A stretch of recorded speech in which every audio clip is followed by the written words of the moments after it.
राज्य में ओबीसी का स्थानिक संस्थाओं में अतिरिक्त आरक्षण सुप्रीम कोर्ट ने रद्द करने के बाद भाजपा आक्रामक हो गई है। भाजपा आगामी 26 जून को ओबीसी के आरक्षण की मांग को लेकर राज्य में आंदोलन करेगी। नागपुर में भी चक्का जाम किया जाएगा। वहीं भाजपा ने 19 जुलाई को होने वाले जिला परिषद और पंचायत समितियों के चुनाव में सभी उम्मीदवार ये ओबीसी समाज के होंगे, ऐसा भी भाजपा के वरिष्ठ नेता सुधीर मुनगंटीवार ने आयोजित पत्रकार परिषद में कहा है। 26 जून ये सामाजिक न्याय दिन है। छत्रपति शाहू महाराज जी ने आरक्षण की सुविधा जो पिछड़े है, तब कोई संविधान में प्रोविजन नहीं थी, प्रावधान नहीं था, फिर भी सामाजिक समरसता के तहत पिछड़े समाज को मुख्य प्रवाह में लाने के लिए आरक्षण दिया था। 28 नवंबर 2019 में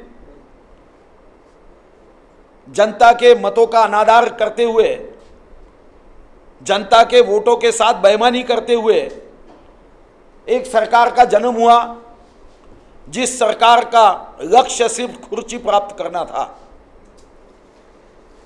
यहां तक ठीक है, बेईमानी करके उन्होंने कुर्सी पा ली, जनता के मतों के साथ विश्वासघात किया, मगर अब जनता के मतों के साथ में ही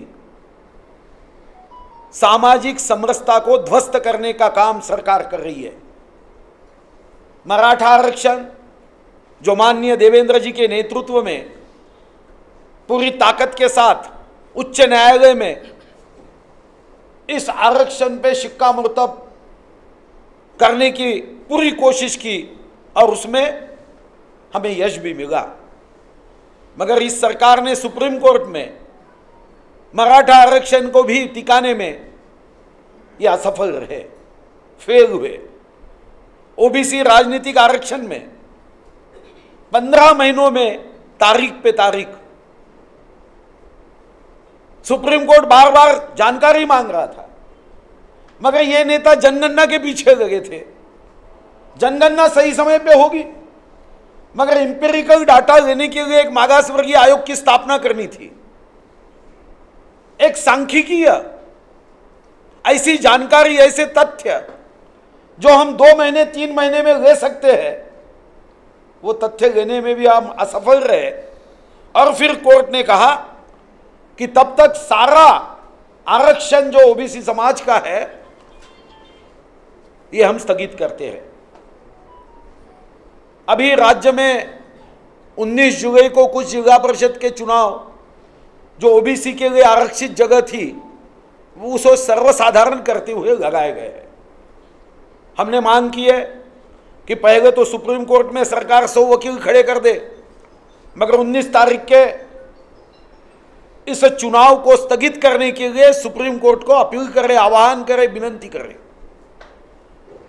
भारतीय जनता पार्टी ने निर्णय किया है कि महाराष्ट्र में जो ओबीसी जगह थी जिसको सर्वसाधारण किया गया है, मगर भारतीय जनता पार्टी हमेशा सामाजिक न्याय की बात करती आई है। सब समाज को साथ लिए हमको है आगे बढ़ना, पथ का अंतिम लक्ष्य नहीं है सिंहासन पर चढ़ते जाना, यह भावना से भारतीय जनता पार्टी काम करती है। इसलिए भारतीय जनता पार्टी ने माननीय देवेंद्र जी के साथ चर्चा हुई है। देवेंद्र जी ने बड़े स्पष्ट रूप से कहा है कि हम 100% जगह पर जो ओबीसी के हक की है, 100% भारतीय जनता पार्टी ओबीसी ही उम्मीदवार देगी। चाहे सुप्रीम कोर्ट ने स्थगिति दी है, सरकार फेल हुई है, मगर भारतीय जनता पार्टी ओबीसी समाज को, जो हमारे भाई है, इस समाज को 100% उम्मीदवारी दी जाएगी। तीसरी मांग भारतीय जनता पार्टी की है कि तुरंत इंपेरिकल डाटा जमा करने के लिए सरकार चाहिए तो सीएफ एडवांस ले, मगर तुरंत 2 महीने में 3 महीने में ये डाटा हमें जमा करना होगा। कुछ नेता लोगों में गलतफहमी फैलाते हैं कि इंपेरिकल डाटा जो है वो केंद्र से हमने मांगा है।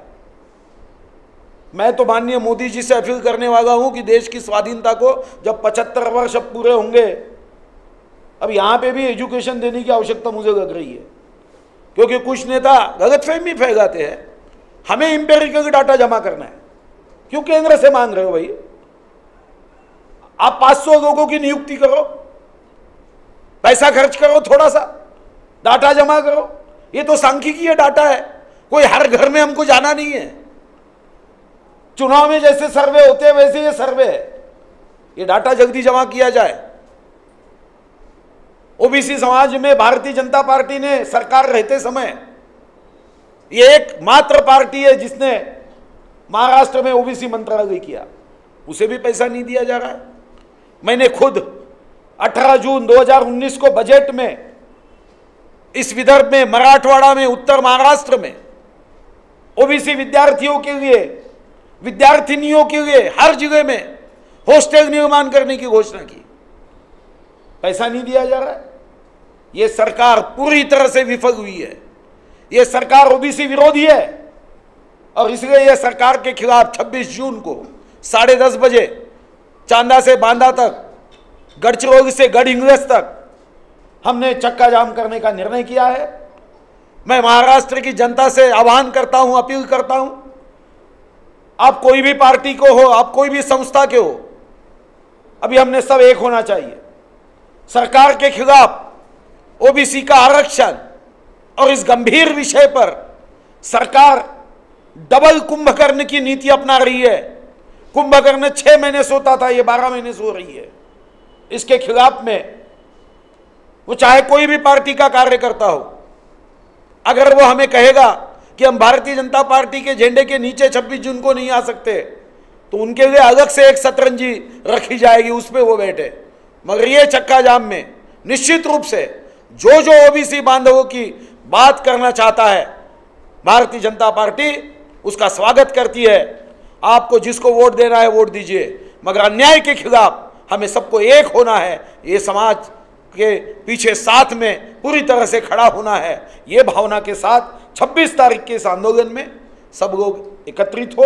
और इसके साथ ही मेरा आह्वान है कि हमारा शंखनाद है, एल्गार है, सरकार सुधर जाए।